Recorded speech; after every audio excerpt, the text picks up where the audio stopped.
So we are at day 4 of week 13, and today we're going to talk about developing healthy relationship patterns. Okay, so developing healthy relationship patterns, creating and maintaining creative, healthy relationship patterns involves establishing criteria for con what healthy relationship look like. So we're going to talk about learning and trusting to act on our intuition. So basically, I'm going to teach you how to act on your intuition and how to trust your intuition. Okay, first you need to learn that is your intuition talking to you. Then you need to trust it. After you learn it, then act on it. Okay, have you ever had a moment when you felt like I should have went with my first mind? Oh my God, you thought about something and you ignored it, or you felt something inside of you saying don't do that or don't go, and it felt strong in you. It was very strong, but yet you just ignored it anyway. You brushed it off like it wasn't a big deal, and then all of a sudden you do that thing and something bad happens, and then you tell yourself, man, I should have went with my first mind. Well, your first mind is your intuition. That is the very thing that is telling you what you need to not be doing, or what you should be doing. Because your intuition don't just tell you what not to do, it also tell you what to do as well. So here's a guide to help you develop these patterns. You want to establish criteria for healthy relationship by having mutual respect. Both partners need to value each other's opinions and feelings, as well as boundaries. One person can't be all about themselves, all right? So here's an example for respect. Respecting each other's needs for long-term and personal space without feeling offended. You should not feel offended because your partner needs space. It's not that they need space from you, or maybe they do need space from you because you spend so much time together and you don't give them enough room to miss you. You know, when you are away from one another, you miss each other. Like, for instance, right now, me and my husband, we're away from each other. I'm at home and he's in Philadelphia. Well, he was in Philadelphia yesterday. Now he's in Delaware. But what I'm trying to say is that I miss him and he missed me. He just finished calling me just now. That's why I dipped down and I saw him calling. But what I'm saying is, I know what that is, you know. So when he gets home, we're ready for each other to be able to pounce on each other and do what we do to show each other affection and love, okay? Yeah, but if you're always together, you really kind of kill that energy. Just letting you know that. So if you want your mate to miss you, respect the boundaries that they need some time alone, away from you. They might not be completely alone, but they're away from you, all right? And then don't give them too much space where you spend too much time apart. Then absent will make each other grow apart. So it's a balance there. You also need to have trust and honesty. So a foundation of trust where both partners are honest and transparent with each other. Here's an example. Sharing feelings and experiences openly without fear or judgment or betrayal. All right? Open communication. We talked about this before. We even went over some practices. So open communication. You want to be clear, open, and respectful communication. You want to communicate about your needs, and you want to communicate about your desires as well as your concerns. And then here's an example of that. So discussing any issues, you want to discuss issues. any issues or misunderstanding promptly and constructively. So you definitely don't want to wait until weeks or months has passed by to start discussing the issue that happened 3-4 weeks ago. That person forgot about it. And then you even forgot about some details yourself. You just harping on your feelings. Because one thing for certain, many people forget what you have said to them, but they always remember how you made them feel. So you definitely want to get on that right away. And you want to be constructive. Do not be damaging in your words, and don't point the finger. Stay focused on the issue at hand, not the person. What's the problem, okay? Stay on top of that and not the person. Do not demise their character. Do not demean their character is what I meant to say. So support and encouragement. Both partners support each other, and you want to support each other's goals, dreams, and personal growth. All right, so here's an example on that. Encouraging each other to pursue hobbies and career aspirations. Be encouraging in that area. If you know that your partner is a little bit skeptical about pursuing something new, but you feel they really can be good at it, well, help give them that push that they need by being their cheerleader, all right? Being their number one fan. And then equality and fairness. A balance of power where both partners have an equal say in decisions that affects them and the relationship. Definitely have to have an equal say. An example of that is making joint decisions about finances, where you're going to be living at, your living arrangements in the house, what's going on in the house, the rules that y'all have together, that y'all set for each other, as well as for anyone who lives in the house with you, or even company that comes over. There might be things that you might say, well, there's no smoking allowed in our house. Like, for instance, we don't smoke. I don't smoke, and my husband don't smoke, but my dad does. When he comes over, he knows to go outside to smoke. Well, he won't even smoke in his own house. He smokes outside on his porch, but that's still one of our rules. And then, like my best friend, she smokes. So when she came over, she knew to go outside and smoke. No one smokes in the house. That's one of the rules that we both agreed on. And then other significant aspects of your life, you want to have boundaries on that as well. So you want to have a mutual agreement and power on that, I meant to say. So now the next one is boundaries and independence. Let's talk about that. Each partner maintain their own individuality and respect each other's boundaries. Example, allowing each other to spend time with friends and pursue personal interests. That's what you do. Shared values and interests.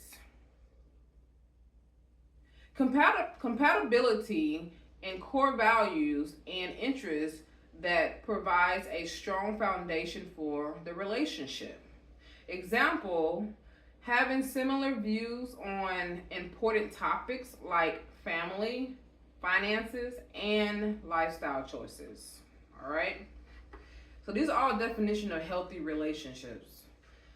And then there's conflict resolution. Let's talk about that. Conflict resolution skills, ability to handle disagreements and conflicts, and let's do this again. The ability to handle disagreement and conflicts in a healthy relationship and constructive manner. You want to have it in a constructive manner. So here's an example, using I statements. We always talk about that because that keeps you away from pointing the blame at them, okay? So you use I statements to express your feelings and finding compassion that satisfy the both of you. You want to also compromise. Find something that you two can compromise on, okay? You have compassion for the other person, even though you're expressing your feelings. And they find compassion in you as well about how you are expressing your feelings. And then the two of you compromise and come up with some type of solution together when you are having conflict resolution. We went over that, so definitely keep that in mind. You can even go back and review those videos if you need to, those lessons. So, excuse me. Learning to trust and act on your intuition. Remember I told you I was going to show you how to do that, so now let's get into that. First, you want to recognize your intuition. Identify signals. Pay attention to physical sensations, emotions, as well as your thoughts that arise when something falls off. You would know immediately something is different. And you want to practice awareness. Regularly check in with yourself to understand how you feel in different situations, okay? So you basically, what you're doing is you want to make sure that what you're feeling is not that it's not valid, but that it's something that you know that is not quite right, and you're like, I need to pay more attention to this because this is different for me. I feel different in this area. I don't know why, but just something's there. So what you do is pay more attention to that. When you are paying attention to that, what you are doing, you are validating your feelings, first off. You're not ignoring it and showing it off like it ain't something that you need to deal with. No, you want to acknowledge emotions. Validate your feelings without judgment. Don't start judging it, all right? Just validate that they're there. Notice that they're there. Trust that your emotions are trying to tell you something important. That's exactly what it's doing. We got emotion for a reason. It's the reason why we're emotional, especially women. It's there for a reason. So what you want to do is reflect on past experiences. Once you start feeling these little tiny emotions, start thinking back on times when you felt like this before. And then see if anything compare.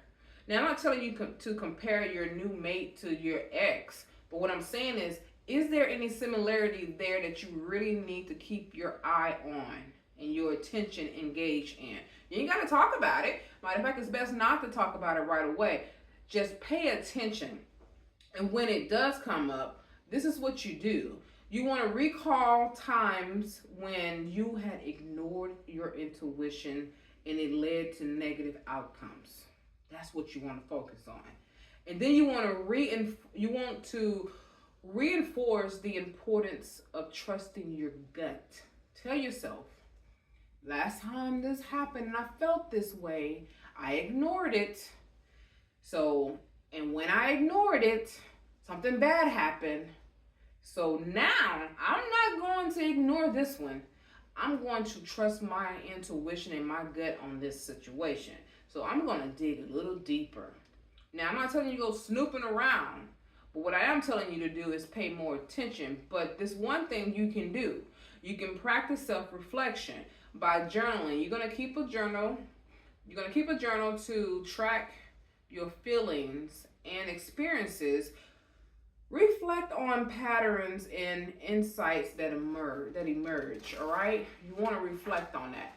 Then you want to meditate and you want to do mindfulness practices. See, what you're doing first is focusing on yourself right now. You're not going like straight to the person, your mate, and accusing them of anything or bashing anything that they're doing. Right now, you're focusing on yourself and you want to validate these gut feelings and you want to make sure that you're not just overly thinking or you're being irrational. So after you have journaled, now you're going to meditate, and the way you do it, you're going to stay engaged in mindfulness practices that enhance yourself and your self-awareness and ability to tune into your intuition. You are literally in tuning yourself together. You're lining up yourself. You're lining yourself up to what you feel. Now you want to get deeper into this feeling that you have to really get an understanding that what you're feeling, if it's something that needs to be addressed. Then you're going to seek feedback. You're going to talk to trusted friends or family members or even your therapist. So you're going to discuss your feelings and your thoughts with trusted individuals who can provide objective perspective. That they're not going to be like, girl, I told you he ain't no good, so you doing too much too fast. No, literally, they're going to say, you know what you feeling is valid. I can understand that. If it was me, I'd probably feel the same way. But they can give you some valid insight, okay?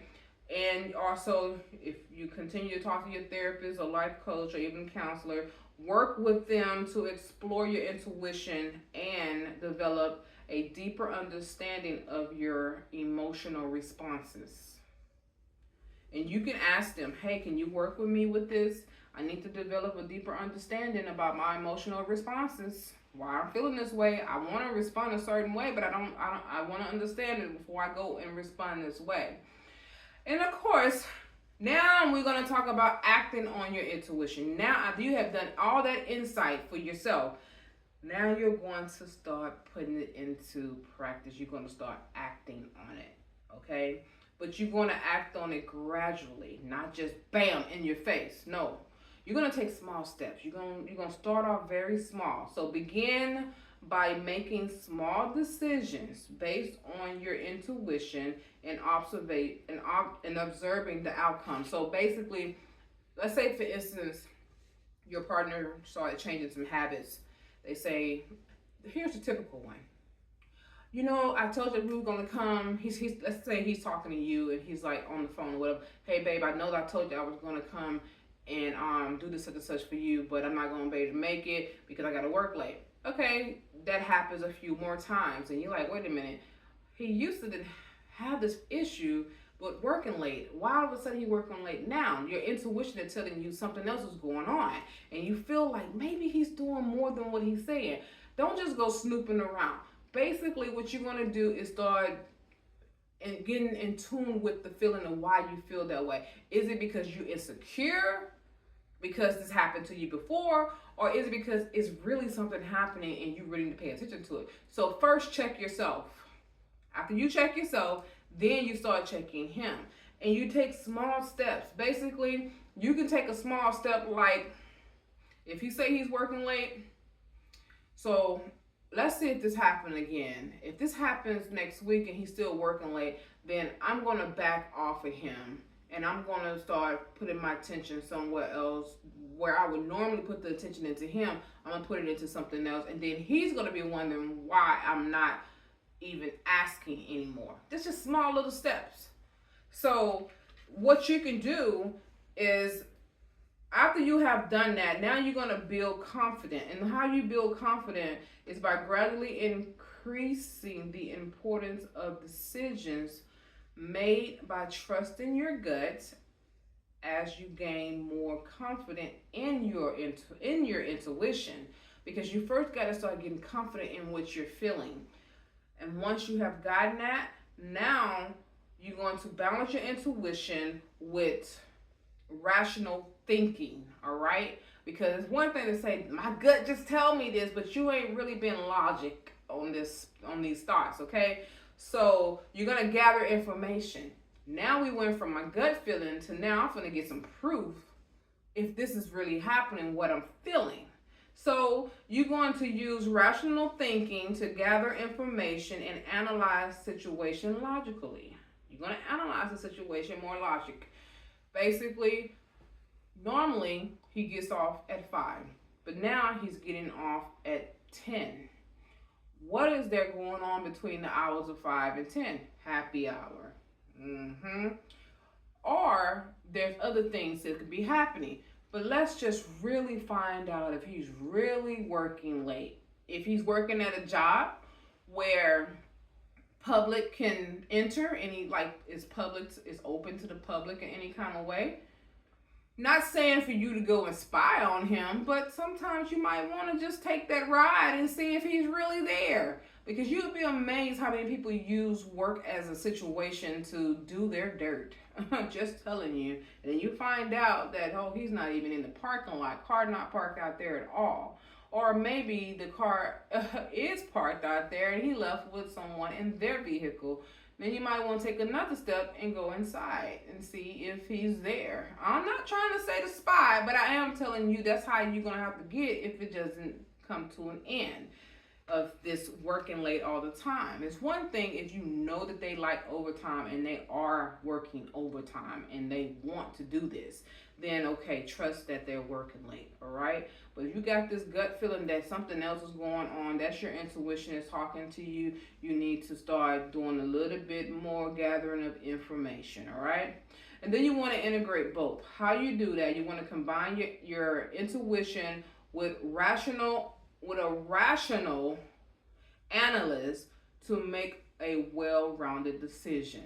All right. Now, if you feel that you have to start spying on your mate, you might want to take a pause on that relationship. Pause. Basically, it's time to backtrack and start focusing on yourself again. Because now you're putting too much into the relationship to where you're taking out time that you could be doing something more constructive with yourself. Maybe a goal that you set. That's the reason why you set these goals. And start focusing on that more. Maybe you might tell your mate, hey, your potential partner, I get it. You have to work late. How about we just take a break? And they're going to be like, what, we breaking up? No, we're just taking a break. You go ahead and you do what you need to do to get yourself together. And I'm going to go and do what I need to do to get myself together. We're going to take some time apart. And you're going to go ahead and focus on your life. And I'm going to focus on my life. Now, you don't have to say it in that way because it sounds like you're breaking up. But you can say it more of, we're just pausing at the moment. I feel that we have moved too fast, or that we're in this too deep and we really don't have the time to connect with one another like we should. So I would rather not be taking out so much of my energy focusing on what you have going on and wondering what is really happening, why you were not making that connection versus you having to do all this work because you're taking a lot of time with your job. Just focus on your job and get yourself together, and I'm going to focus on my goals and what I have going on. And if in the future that we reconnect, then let's reconnect. But this would be great for the both of us. And it's healthy that way when you split on mutual returns. And you might just have to break up. But at least you have given it a chance and you know that you're not putting yourself in a situation where you have to be codependent on that person. So let's talk about establishing criteria of trusting your intuition. Here's some practical steps that you can do, that you can take. First, you want to identify your non-negotiables. We talked about that. It's important to list your criteria. That way you will see them down. So when it happened, you can say, this happened. And they really crossed the line. So make a list of your non-negotiable traits and behaviors that are essential for a healthy relationship and for you. And here's an example of what you have to have. These are non-negotiables, okay? These are things that you have to have. Not what you don't want. This is what you do want, all right? Honesty, mutual respect, shared values, and effective communication. So that's something you have to have. Then number 2, you want to create healthy boundaries. We talked about that. So identify limits. Clearly define your boundaries regarding time, emotional energy, and personal space. So you want to definitely clear that up.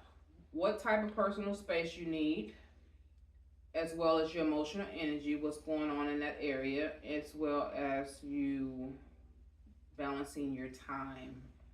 Anything that's dealing with time is crucial because you don't get that back. And then communicate clearly, assertively communicate these boundaries to your partner and ensure they are respected. Let's talk about observing behavior over time. So y'all in a relationship now, right? These are things you need to be paying attention to while you are in the relationship. So you already did this before you got involved in the relationship. Now you're in the relationship, okay? So you want to pay attention to consistency. Are they consistent in what they're doing? So pay attention to the pattern behaviors over time to ensure it aligns with your criteria for a healthy relationship. Also, red flags. Don't forget the red flags. So be mindful of any red flags or warning signs that may indicate unhealthy patterns. Address it right away. And if it's something that is that you is if it's in your non-negotiable for a unhealthy relationship, let's say for instance your non-negotiable for unhealthy relationship is if they devour you or they have jealousy, rage, or any of those things, manipulation, those type of things, and you see that happen, you want to exit that relationship. I'm telling you, it's not going to get better. It's going to get worse, and it's going to be a similar relationship which you already had. So you want to exit right away. Just say, "Hey, easy. It's easy to do. You saw this emotion come out of them. Even if that's what they do it to someone else, or they y'all out at a bar or something like that, and you see that you're talking to a friend that you haven't seen in so long, and you're excited to see them, and you give them a hug, and your partner, your mate, your boyfriend, girlfriend, whatever, gets mad and start getting upset. Like, who is that? And why they hug you like that? That was too long of a hug. That's your sign right there. They're jealous and they can become controlling, and you have to start pulling back. At that point, when you see that in them, believe it's there. Don't think it's cute. Don't play like it's cute. Basically, just say, you know what? Don't even say I saw something in you. Just basically just say, I like you and everything, but I want you to know that I do have friends of the opposite sex, and I'm not giving them up. So if you can't handle that, you and I will need to part ways. It's that simple. They're not gonna like it, and they're gonna have a backlash about it. But hey, you still made your situation known, your boundaries known to them. I'm not giving up my male friends for you. So definitely let that be known. I'm gonna tell you before we almost end this. I want to definitely share something else with you. I remember I had a friend, and he's still my friend to this day. But when I got married to the narcissist, I did bring up to him, hey, it would be best for you not to call me.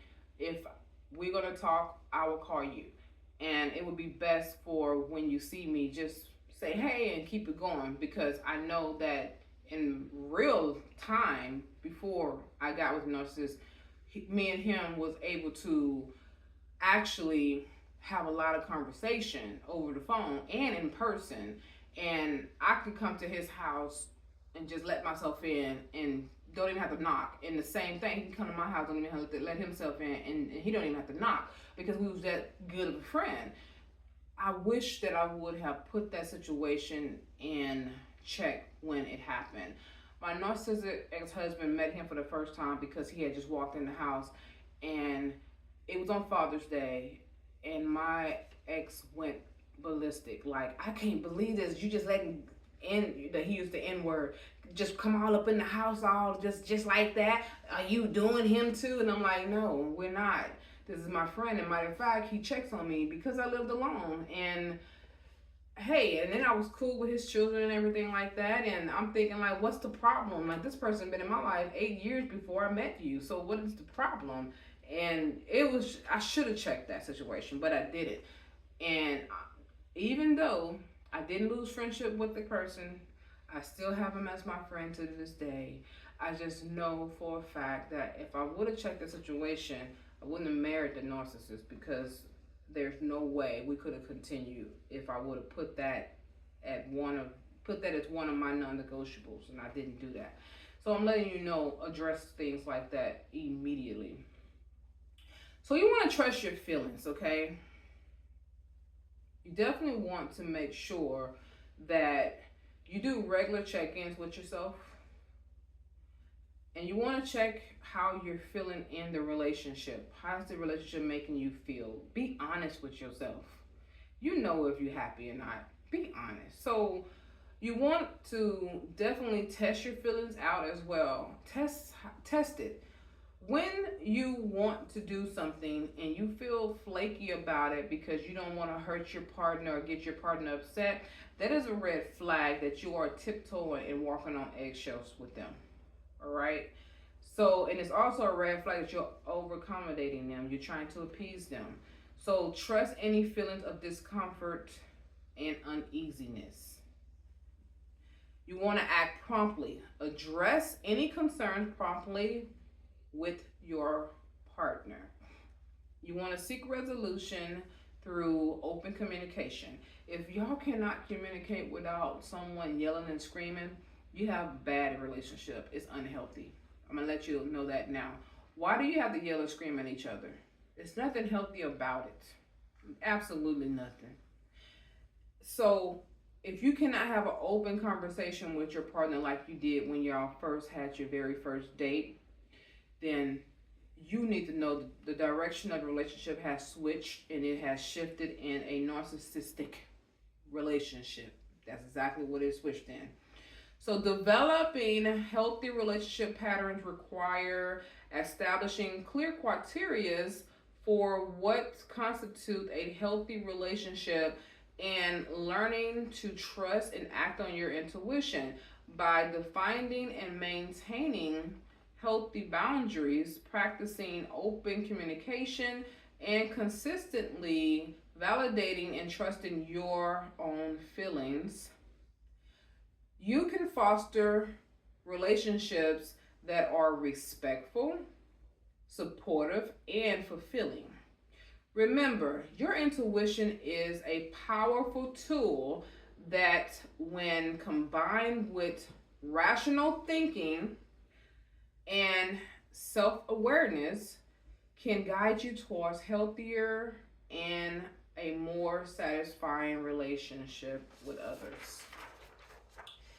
So that is day 4. Tomorrow is day 5, and we're going to talk about empowerment and continuous growth. That's the last day of this class, all right?